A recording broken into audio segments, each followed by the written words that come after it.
Friends, इस video में हम देखेंगे सीखेंगे कि सेफपाल वॉलेट में अपना जो 12 की है फ्रेज़ है, यानी कि रिकवर करने का जो एड्रेस है, जो की है, उसको हम अपने डायरी में नोट करके कैसे रखें, कैसे निकालें, कैसे अपने सेफपाल वॉलेट को हम सिक्योर करें।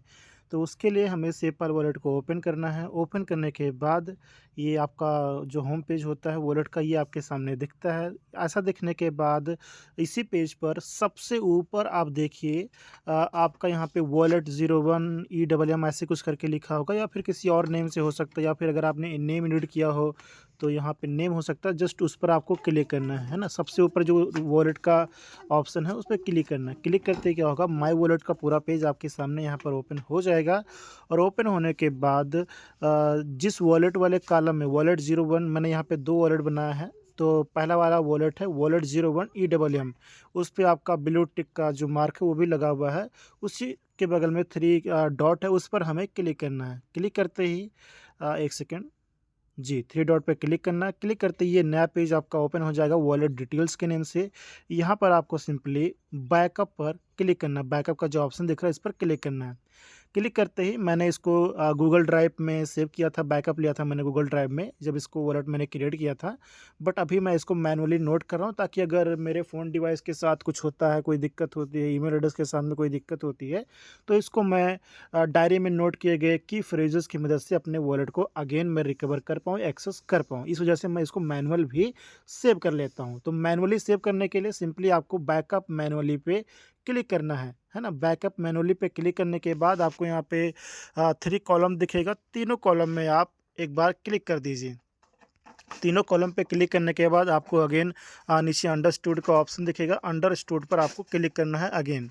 क्लिक करने के बाद आपका जो 6 डिजिट का जो पासवर्ड आपने बनाया होगा वॉलेट क्रिएट करते समय, वो आप यहाँ पर इंटर कर दीजिए। फ्रेंड्स, मैं अपना यहाँ पे इंटर कर देता हूँ। इंटर करने के बाद ये कुछ आपका जो 12 की होता है, 12 जो फ्रेज होता है, वो आपके सामने यहाँ पर दिख जाएगा।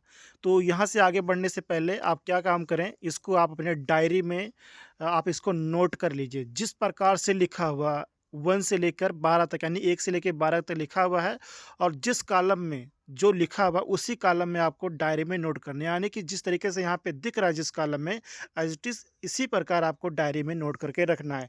1 में जो लिखा है वो लिखना है, 2 में जो लिखा हुआ उसको नोट कीजिए, तीसरे में जो लिखा है ऐसे नोट कीजिए, चौथे में, पाँचवें में, छठवें में, ऐसे करके 1 से 12 तक जिस कॉलम में जो लिखा है उसी प्रकार आप नोट कीजिए। पूरा आपका ये स्मॉल लेटर में है तो स्मॉल लेटर में ही आपको यहाँ पे नोट करके रखना है। फ्रेंड्स, ये सारा एक बार अपने डायरी में नोट करने के बाद मैं भी इसको नोट कर लेता हूँ फ्रेंड्स, देन आगे का प्रोसेस आपको बताता हूँ। जी, मैंने इसको नोट कर लिया है। और जो भी लिखा हुआ है 1 से लेके 12 तक, जिस कॉलम में जो भी लिखा है उसको मैंने एज़ इट इज़ नोट कर लिया अपने डायरी बुक में।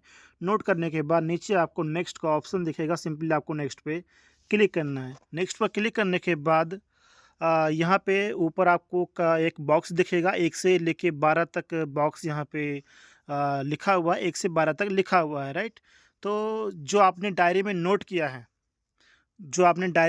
किया है, वहाँ पर उस डायरी में देखिए कि एक वाले कॉलम में क्या लिखा है।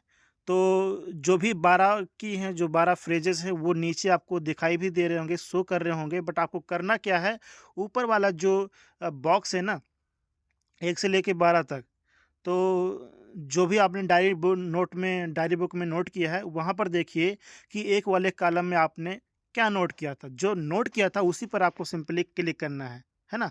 जो नीचे दिख रहा है, लिखा हुआ दिख रहा है, जो फ्रेज़ है आपका, जो अक्षर में लिखा हुआ है, सिंपली आपको एक वाले कॉलम में क्या था, डायरी बुक में देखकर आप सिंपली उस पर क्लिक कर दीजिए। दूसरे वाले कॉलम में क्या था, उसको आप एक बार क्लिक कर दीजिए, ओके?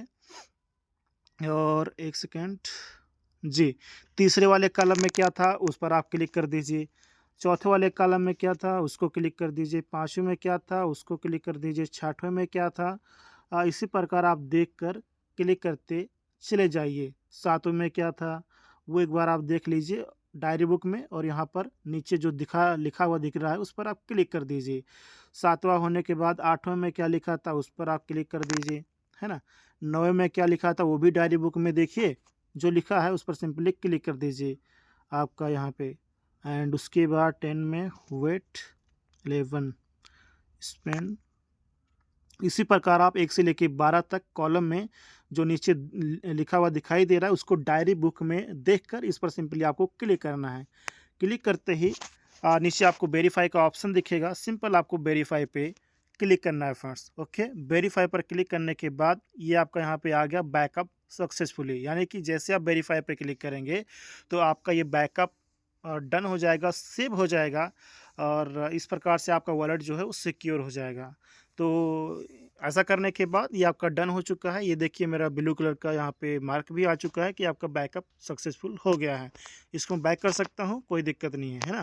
तो ये बैकअप जो आपने नोट किया है, जो आपने डायरी बुक में नोट किया है, इसको आप अच्छे से सुरक्षित जगह पर रखें ताकि फ्यूचर में अगर आपके डिवाइस के मोबाइल डिवाइस के साथ या फिर आपके वॉलेट के साथ कोई दिक्कत होती है, अगर उसका एक्सेस नहीं रहता है, तो डायरी बुक में जो आपने नोट किया है ना, उसी की मदद से आप दोबारा अपने इस वॉलेट को आप एक्सेस कर सकते हैं, रिकवर कर सकते हैं और आपका जो अकाउंट है उसको आप अगेन सुरक्षित कर सकते हैं। ये चीज़ आप लोग ध्यान रखिएगा।